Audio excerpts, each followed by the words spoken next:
नमस्कार, मैं अर्चना और आप देख रहे हैं हंगामा टाइम्स। हंगामा टाइम्स में खास शख्सियत की कड़ी में आप सभी का स्वागत है। जिस तरह से हम लोग लखनऊ की खास शख्सियतों से खास बातचीत करते हैं, उनके जीवन को लेकर और उनके काम को लेकर कि उनका जो संस्था या उनकी एनजीओ है वो लखनऊ में किस तरीके से कार्य कर रहा है, या उत्तर प्रदेश में जो 75 ज़िले हैं तो किस तरह से 75 ज़िलों में कार्य कर रहा है। तो लखनऊ की कुछ खास शख्सियतों से हम आपको बातचीत करवाते हैं उनके जीवन को लेकर और उनके काम को लेकर। तो हमारी खास बातचीत की कड़ी में आज हैं सबिया अहमद जी हैं, तो उनसे हम बात करेंगे उनके जीवन को लेकर के, और साथ में वो यूपी लेवल पे कार्य करती हैं, सुन्नी सेंट्रल वक्फ बोर्ड की मेंबर भी हैं। तो उनका जो वक्फ बोर्ड है वो किस तरीके से कार्य करता है और वक्फ बोर्ड को मजबूत बनाने के लिए वो किस तरीके से कार्य कर रही हैं उत्तर प्रदेश लेवल पर। तो मैम, आपका बहुत बहुत स्वागत है हमारे चैनल में। तो मैम, क्या कहना चाहेंगी आज? Thank you so much Archana, thank you so much Archana ji, और थैंक यू हंगामा चैनल कि मुझे मौका दिया है कि मैं लोगों से रूबरू हो सकूं और कुछ बता सकूं। और ये ठीक है, मैं उत्तर प्रदेश सुन्नी सेंट्रल वक्फ बोर्ड की मेंबर हूं और गवर्नमेंट नॉमिनेटेड, और ये एक सौभाग्य की बात है कि मुझे इतनी बड़ी जिम्मेदारी दी गई है और एक ऐसा काम करने के लिए कि जो कि वाकई डायरेक्टली कनेक्टेड है गरीबों और की भलाई कर सकते हैं, जिसके थ्रू जैसे मैम हमने देखा जैसे मुस्लिमों में भी जैसे मस्जिद हो गया या अन्य चीज़ें हो गई, आज भी हम उनको देखते हैं तो बहुत बुरी कंडीशन में होते हैं। तो ऐसे आपका जो वक्फ बोर्ड है उनको सही करने के लिए या उनको और अच्छा विकसित करने के लिए क्या कार्य कर रहा है? देखिए, वक्फ बोर्ड मतलब वक्फ प्रॉपर्टीज़ जो होती हैं वो अल्लाह के नाम की जाती हैं, वो उस पर किसी का हक नहीं होता है, हमारा आपका किसी भी, वो जो उसका जो कुछ भी ताल्लुक है वो सीधे डिवाइन है। तो ये इस पे ये कहना कि क्या इस पे, हाँ ये है कि अब चूंकि कोई चीज़ अगर रह जाए ऐसी पड़ी हुई है कई सालों से वो, तो उनकी कंडीशन कभी ख़राब हो जाती है, ऐसा होता है। उत्तर प्रदेश में कुल मिला के 1,48,000 वक्फ प्रॉपर्टीज़ हैं, अगर आप सारे ज़िलों में देखें काफ़ी, और इसमें ज़्यादातर जो हैं थोड़ी कंडीशन इनकी ख़राब है क्योंकि मेंटेनेंस कम है या कुछ है। अब ज़्यादातर जो है वो तो वर्क कर रही हैं, जैसे कि मदरसे हैं, मस्जिद हैं, कब्रिस्तान हैं, वो बहुत अच्छे हैं, वो सब सही चल रहे हैं, काम सही है वहाँ पर। लेकिन वक्फ प्रॉपर्टी सिर्फ इन 3 तक सीमित नहीं होती है, और भी कई ज़मीन होती हैं, जगह होती हैं जो कि लोग अपने समय में वक्फ कर गए होते हैं, वो चीज़ें हैं।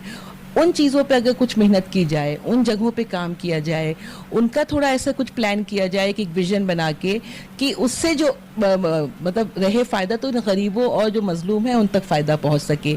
जो वजीफ़े मिलने हैं, बच्चों को स्कॉलरशिप्स मिलनी है, या जो बेवा औरतें हैं उनके मंथली ख़र्चा है, ये सब वो उस तरीके से उन तक पहुँच पाए। ऐसा एक विजन होना चाहिए, ऐसा एक प्लान होना चाहिए।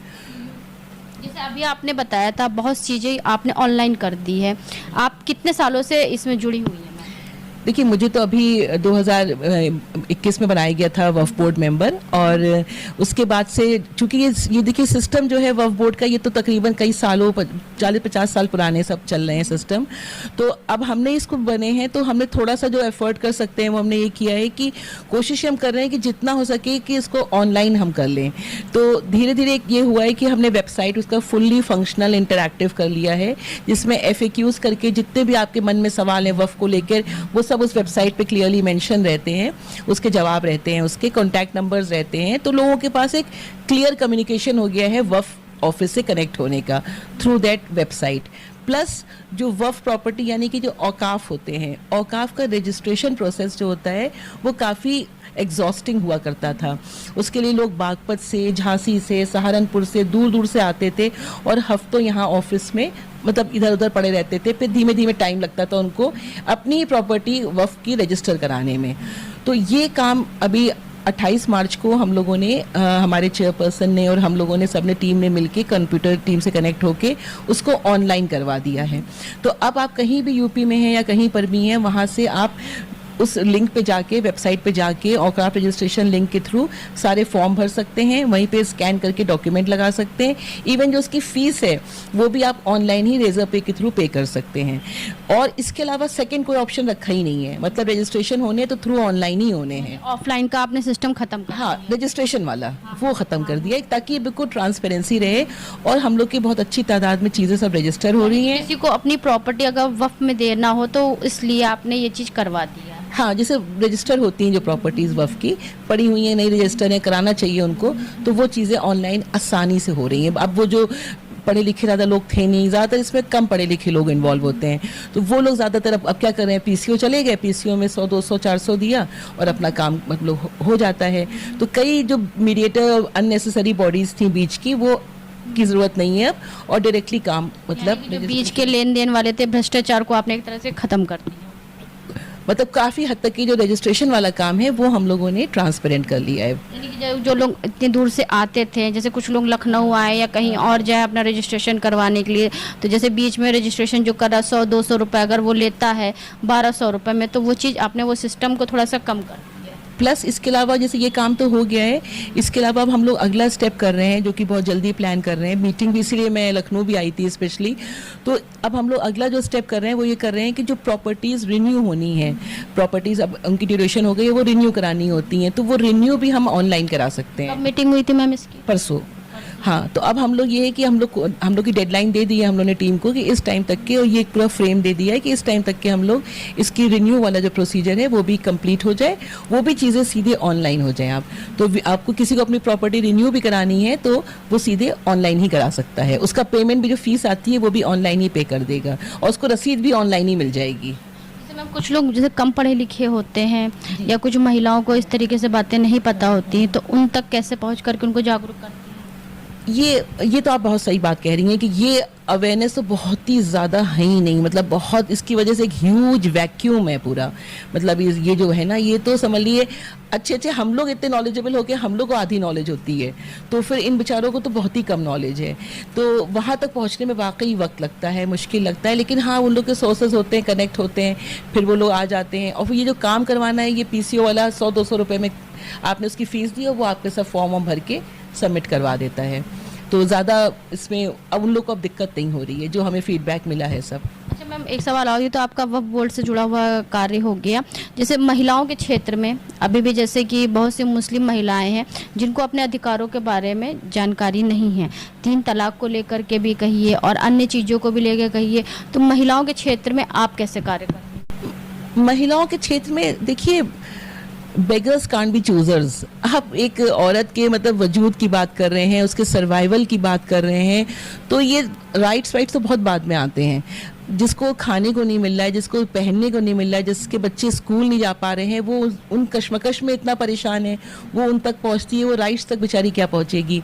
तो हम लोग कोशिशें करते हैं कि इन जितने ही मतलब मजलूम हैं, जितनी दिक्कतें, इनके कुछ हम लोग भला कर सकें तो करें। तो सबसे अच्छा तरीका तो ये, जैसे मैं पब्लिक से भी, सोसाइटी से भी यही कहना चाहूँगी कि ये जो फ्री की चीज़ें हैं ये सब ना करें। कोशिश यही करें कि इनको रोज़गार दे दें, या कोई इनका स्किल डेवलपमेंट करा दें, या इनका जो भी, सपोज अगर ज़मीन पे बैठ के सब्ज़ी बेच रही है तो आपने उसको ठेला दे दिया, वो उस ठेले पे सब्ज़ी बेचने लगी, उसकी आमदनी 3 गुना बढ़ जाती है। ऐसी छोटी छोटी चीज़ें होती हैं। वो पर्दा करती है, वो बाहर नहीं निकल सकती, तो उसको लेकिन सिलाई आती है, आपने उसको सिलाई मशीन दे दी, वो अपने घर में अब थोक में कपड़े सिल के उसके निकल जा रहे हैं, उसके अच्छे खासे पर मंथ उसकी आमदनी हो जा रही है। मतलब इस तरह से करके आप उनको एम्पावर कर दो, उनको ऐसे बेगर की तरह ना ट्रीट करो, उनको एम्पावर कर दो, उनको नॉलेज दे दो, उनको हुनर दे दो, तो फिर वो लोग अपने आप ही अपना ग्रो कर जाती हैं। फिर वो जब कमाएंगी तो बच्चे की भी अच्छी परवरिश करेंगी, बच्चा भी अच्छा पढ़ जाएगा, मतलब एक पूरी जनरेशन अच्छी हो जाती है। तो ये चीज़ बहुत ज़रूरी, ये थोड़ा सा हम लोग अपने एफर्ट करते रहते हैं आए दिन, तो उससे काफ़ी टचवुड अच्छे इम्प्रूवमेंट आते हैं। आपने महिलाओं को लेके एक बुक भी लिखी है? नहीं, हमने बुक नहीं लिखी है। एक हमारी एक सीनियर हैं डॉक्टर फरहा उस्मानी, जो कि न्यूयॉर्क में हैं, उनके वो हमारी मेंटोर हैं। तो उनके विजन है कि मुस्लिम वुमेन का एक कॉम्पेंडियम, एक डायरेक्टरी होनी चाहिए कि हिंदुस्तान की वो मुस्लिम वुमेन जिन्होंने बहुत यूनिक काम किए हैं और देश को आगे बढ़ाने में कितना योगदान दिया है। तो ऐसी डायरेक्टरी हम लोगों ने 100 वुमेन की बनाई। तो जब 100 वुमेन की बनाई तो देखा कि बहुत अच्छी गिनती है हमारे पास। तो फिर हम लोगों ने हर स्टेट की 100 वुमेन की बनाने लगे हैं। तो सबसे पहले उत्तर प्रदेश की हमारी डायरेक्टरी तैयार हो गई है, जिसको मैं ही हेड करती हूँ, तो यूपी कोऑर्डिनेटर मैं ही हूँ। तो ये हमारी बुक रेडी हो गई। तो इसमें हम लोगों ने जो वुमेन रखी हैं, मुस्लिम वुमेन, वो हर फील्ड की हैं। वुमेन जो यूनिफॉर्म में है वो भी है, वुमेन जो आर्टिस्ट है, सिंगर है, डांसर है वो भी है, वुमेन जो टीचर प्रिंसिपल है वो भी है। मतलब हर कैटेगरी की वुमेन है उसमें, 8 कैटेगरी।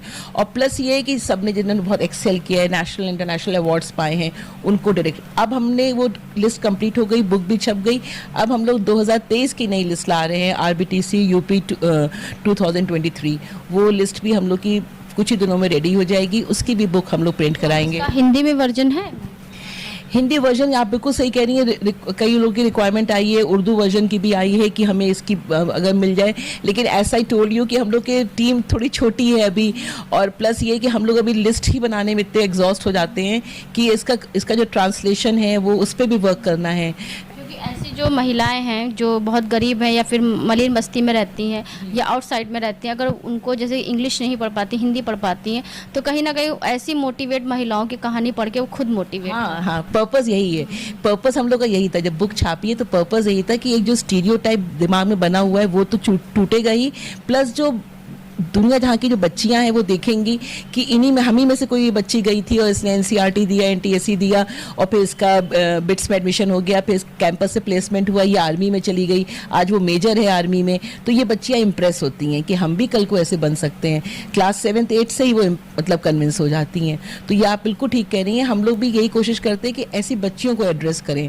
तो ये हमने जब ये बुक छपी तो हम लोगों ने एक स्कूल कॉलेजेस में जाकर जो, और उनके वहाँ लाइब्रेरी में रखवाई वो किताब, ताकि वहाँ की बच्चियाँ भी इसको इशू कराएं और पढ़ें इसको। और हम लोग में से कुछ जो हमारे ऑनरीज हैं, बहुत अच्छी लेडीज़ हैं, सब की सब 100 लेडीज़, तो वो लोग बाकायदा उन स्कूलों में जाके लेक्चर दिया, उन लोगों ने बताया कि हमने कैसे एक मतलब स्ट्रगल से हम लोग भी आगे बढ़े हैं और आज हम ये बने हैं। तो फिर बच्चियां देखती हैं ना, तो वो इम्प्रेस होती हैं कि अरे हम वो बन गई तो हम भी बन सकते हैं ऐसा, हम भी पायलट बन सकते हैं, हम भी आर्मी में जा सकते हैं, हम भी मतलब। तो वो फिर मोटिवेट होती हैं कि इतना मुश्किल नहीं है ये। तो ये एक बहुत मेन मकसद था इस किताब को छापने का। मैम, आप तो बहुत सारी पॉजिटिव चीज़ें लेके चल रही हैं, लेकिन आप जब देखती होंगी, जैसे न्यूज़ में देखती, अखबार में देखती, बहुत सारी निगेटिव चीज़ें भी आती रहती हैं, जिससे देश का जो माहौल होता है वो, जैसे हमारा देश अनेकता में एकता की मिसाल है, तो कहीं ना कहीं देश में कुछ ऐसी चीज़ें होती हैं जिससे क्रूरता जो है कुछ ज़्यादा ही बढ़ जाती है और हिंसा जाग जाती है। तो जब ऐसी चीज़ें होती हैं तो लोगों को किस तरीके से आप मोटिवेट करती हैं कि लोग जो है अच्छे से मिलजुल करके रहें? देखिए, ये आप कह रही हैं, मैं आपकी पहली बात पे पूरा इत्तेफाक रखती हूँ कि मैं बहुत ज़्यादा पॉजिटिव चीज़ों पे बिलीव करती हूँ, नेगेटिविटी पे मैं जाती ही नहीं हूँ। I try my best to avoid all kind of negativities. लेकिन आप ये सही कह रही हैं, जब मतलब सोसाइटी में ऐसा माहौल होता है तो आप आंखें मूंद भी नहीं सकते अपनी। लेकिन इस पे अर्चना मैं ये कहूँगी कि देखो, फ्रिंज एलिमेंट्स दोनों तरफ होते हैं, ये ज़रूरी नहीं कि एक ही तरफ हों। अगर आपका इशारा उस तरफ है तो इधर भी कुछ फ्रिंज एलिमेंट्स हैं, इधर भी हैं। लेकिन जो मेजॉरिटी होती है ना, वो आपकी हमारी जैसी होती है कि वो लोग चाहते हैं अमन व अमान रहे, सुकून रहे, प्यार रहे, मोहब्बत रहे, उनका अपना परिवार उनकी पहली प्रायोरिटी होता है, और कोई अपनी औलादों को अच्छे ही माहौल में तो पालना चाहेगा। तो वो मेजॉरिटी ऐसा नहीं चाहती है, मेजॉरिटी यही चाहती है कि सुकून रहे, मोहब्बत रहे सब में। मैम, हाल ही में जो आपकी मीटिंग हुई है परसों, जिसे आप बता रही हैं, तो उसमें क्या निष्कर्षण निकला? किस तरीके से आप लोग अपने वक्फ बोर्ड को और आगे से आगे जो है अच्छे व्यवस्थित रूप से? नहीं, वक्फ बोर्ड की तो मेरी मीटिंग हुई थी ऑनलाइन रजिस्ट्रेशन वाली। आप मेरी शायद दूसरी मीटिंग की बात कर रही हैं। एक हमारा ग्रुप है Indian Muslim progress and reforms, IMPAR, जो कि दिल्ली में हेड करते हैं मिस्टर MJ खान। तो वो उस ग्रुप की हम लोग की मीटिंग हुई थी, जिसमें हम लोग थिंक सेशन रहता है, थॉट प्रोसेस रहती है। तो इसमें बेसिकली जैसे जो हेट क्राइम्स हो रहे हैं आजकल, यकीन नहीं हो रहा है कि लोग, ऐसा जहर है दिमाग में कि वो सामने वाले की जान ले रहे हैं। तो ये हुआ कि ये हेट क्राइम क्या है और क्यों होता है, और इसके लीगल लैंडस्केप क्या है।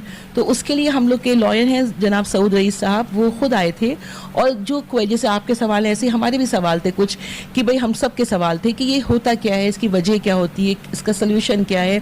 इस तरह के हमने सवाल जवाब रखे, डिस्कशन रखा उस पर, एक हेल्दी डिस्कशन। क्योंकि 89 केसेस हो चुके हैं जो कि हेट क्राइम में आते हैं पिछले 6 महीने में। Unfortunately, that's very unfortunate. लेकिन हेट क्राइम बाकी क्राइम से यही इसीलिए अलग होता है क्योंकि बेसिकली एक थॉट प्रोसेस होती है। जब थॉट प्रोसेस इतनी ज़्यादा पल्यूट हो जाती है, तब फिर people turn into doing any kind of unfortunate crime. तो ये हेट क्राइम में आता है। तो इसके लिए फिर उन्होंने काफ़ी हम लोग को बताई बातें, जिससे इवन सोशल मीडिया पे लोग कुछ पोस्ट कर देते हैं, फिर बहस चल रही है, बातचीत कर रहे हैं, झगड़े हो रहे हैं, तो भाई इसका क्या सोल्यूशन है, कैसे इसको फेस करें। तो फिर उन्होंने बताया कि भाई आप इसका स्क्रीनशॉट लेके नियर बाय पुलिस स्टेशन जाके उसको आप रिपोर्ट कर सकते हैं, बता सकते हैं। फेसबुक पे एक ऑप्शन होता है, उससे आप वो कह सकते हैं कि भाई ऐसा गलत चीज़ प्रमोट की जा रही है, फेक है ये चीज़ें। और वैसे मेन चीज़ ये है कि देखो ज़्यादातर चीज़ें जो है ना वो मतलब ऐसी होती हैं, क्राफ्टेड होती हैं। Don't jump into conclusions. जैसे हम लोग ने भी जब सुना नू का और ये सब, तो first of all we went to visit that place. हम लोग नू गए, वहाँ देखा हम लोगों ने कि कहाँ कहाँ क्या हुआ है। हम लोग पुलिस कमिश्नर से मिले, हम लोग ADM से मिले, हम लोग सब अथॉरिटीज़ से मिले जिनके यहाँ शॉप्स बर्न हुई हैं, जिनके घर में उन लोगों से मिले। We went and saw everything खुद। तो मतलब rather than drawing confusion, rather than spreading this venom, इससे अच्छा है कि आप खुद उस चीज़ को मतलब मौके पे जाके समझ लो, वो मैटर करता है। और ये जो अननेसेसरी लोग फालतू बैठे हैं और यहाँ वहाँ स्वीप फॉरवर्ड कर रहे हैं और एक्सेप्ट कर रहे हैं और फिर आपस में दोस्तों में लड़े जा रहे हैं, वो गलत है। यानी कि सोशल मीडिया पे जो फर्जी न्यूज़ आती हैं उनको देख के जो भड़कते हैं, तो उसको पूरी आप पहले अच्छे से जान लो कि क्या हुआ है और क्यों हो रहा है, क्या ये सच है या झूठ है। कौवा कान ले गया तो वो मत करिए, पहले अपना कान देखिए, कौवे के पीछे मत दौड़िए। यही आप कहना चाह रही है ना, कि जैसे कि जो सही चीज़ है पहले उसको आप देखिए कि सही चीज़ में क्या हो रहा है, तब आप उस जो है वाद विवाद में आप अपना आइए। एग्जैक्टली तो बच्चे भी, यही कोई भी कॉमन सेंस की बात है कि आप पहले समझ लो उस चीज़ को, अच्छे से अंडरस्टैंड कर लो कि फेक ना हो, कितनी ट्रुथ है इसमें। फिर जो भी लॉ कहता है उस हिसाब से लीगल तरीके से उसको अप्रोच करो। फाइन, जो सही होगा बेस्ट, लीव एवरीथिंग टू, मतलब क्या छोड़ो उसको, आप जुडिशरी पे विश्वास रखो और फिर रिजल्ट आएंगे उसके। तो और देखिए, हर कोई नहीं नेगेटिव करना चाह रहा है, मुट्ठी भर लोग हर तरफ गलत होते हैं। वो मुट्ठी भर लोग के ना पर्पस ही यही होता है, उनको ना प्रमोट करो, ये तो आप उनका हेल्प कर दे रहे हो उन मुट्ठी। हमारा देश अनेकता में एकता, जहाँ पे हिंदू मुस्लिम सिख ईसाई सब आपस में भाई भाई हैं, तो इस भाईचारे को जो पुराने ज़माने से चला आ रहा है उसको संभाल के रखिए। तो मैं चलते चलते आखिरी सवाल, सभी दर्शकों को क्या संदेश देना चाहेंगी और किस तरह से अपील करना चाहेंगी सभी लोग मिल करके रहें और ज़्यादा देश में नफरत ना फैलाएं? बिल्कुल, आपने कह ही दिया, बात ठीक है कि भाई मोहब्बत की मेरे से बड़ी ताकतवर कोई चीज़ नहीं है। मतलब आप you can win everything with love. तो उस ताकत पे यकीन रखें और उसी चीज़ से आगे बढ़ें। और जहाँ पे ऐसे नेगेटिव लगता है कुछ, तो पहले उसको आइडेंटिफाई कर लें, कंफर्म करें, तब फिर कुछ उस पर लीगल स्टेप लें। बिला वजह गॉसिप्स में टाइम ज़ाया ना करें। और एक बहुत स्ट्रॉन्ग चीज़ मैं कहना चाहूँगी, मैं बिलीव जो करती हूँ कि मैं भी एक हाउसवाइफ हूँ, I am mother of 2 boys और एक डेडिकेटेड मतलब वुमन हूँ फॉर माई फैमिली, जैसे हम सब होते हैं। लेकिन थोड़ा सा वक्त निकालिए, क्योंकि आपका फ़र्ज़ बनता है कि आप अपने समाज को भी कुछ दे के जाएँ। आपका ये तो आप अपने मसरूफियत से भी थोड़ा वक्त निकाल के गरीबों के लिए भी कुछ करिए, उनके लिए भला करिए, उनके लिए वक्त निकालिए। ठीक है, वो मांग रहा है, इसकी मजबूरी है, लेकिन आप उसकी मदद कीजिए जो कर सकते हैं। उनको रोज़गार की, उनको स्किल सिखाने की कुछ कर सकते हैं, करिए उनके लिए बेहतर। तो अगर आप थोड़ा थोड़ा भी करेंगे ना, तो ये पूरा सेक्टर है ना, ये पूरा थोड़ा सा बेटर होगा। अगर हम जैसा मिडिल क्लास या लोग ऐसे बढ़ेंगे आगे, तो फिर वो सेक्टर थोड़ा अब बेटर होगा। और जब वो बेटर होगा तो ओवरऑल हमारा कंट्री बेटर होगा। और एक चीज़ और कि हर वक्त थोड़े से लोग सरकार या गवर्नमेंट चला रहे होते हैं। आप अपनी अकल ज़ाया ना कीजिए सरकार की बारे में सोच समझ के। आप ये कहिए आप खुद क्या कर रहे हैं मुल्क के लिए, सरकार क्या कर रही है, ये गलत वो बुरा, ये गलत ये बुरा। अरे भाई, आपको क्या पता वहाँ पे क्या चल रहा है? आप खुद एक कंट्री के सिटीजन हो, आप नागरिक हो, अपने फ़र्ज तो पूरे निभा लो पहले, है ना। कंप्लेन करना, शिकायत करना गलत है। Do your best for your country, इतना ही कर लो ना तो बहुत है। यानी कि आपका कहने मतलब खुद जागरूक रहो, दूसरों को भी जागरूक करो।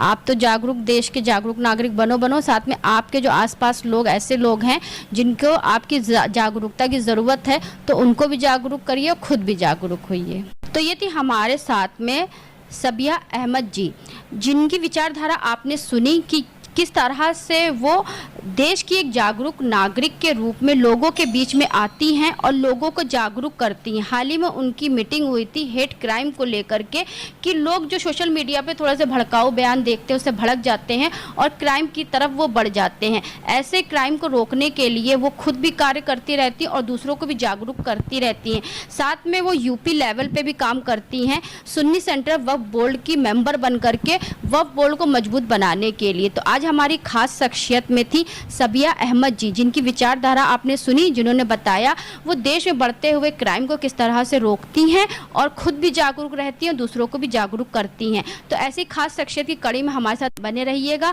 हम आपको दिखाते रहेंगे कि लखनऊ के कुछ खास लोग क्या कार्य कर रहे हैं। तो इसी के साथ मैं अर्चना आपसे इजाजत लेना चाहूंगी। धन्यवाद, बने रहिएगा हंगामा टाइम न्यूज चैनल के साथ। हंगामा टाइम्स की तमाम खबरों को देखने के लिए हंगामा टाइम्स को सब्सक्राइब कर लीजिए और बेल आइकन दबा लीजिए। अगर आपको ये वीडियो अच्छा लगा हो तो लाइक बटन प्रेस कर अपनी प्रतिक्रिया हमारे कमेंट बॉक्स में देना मत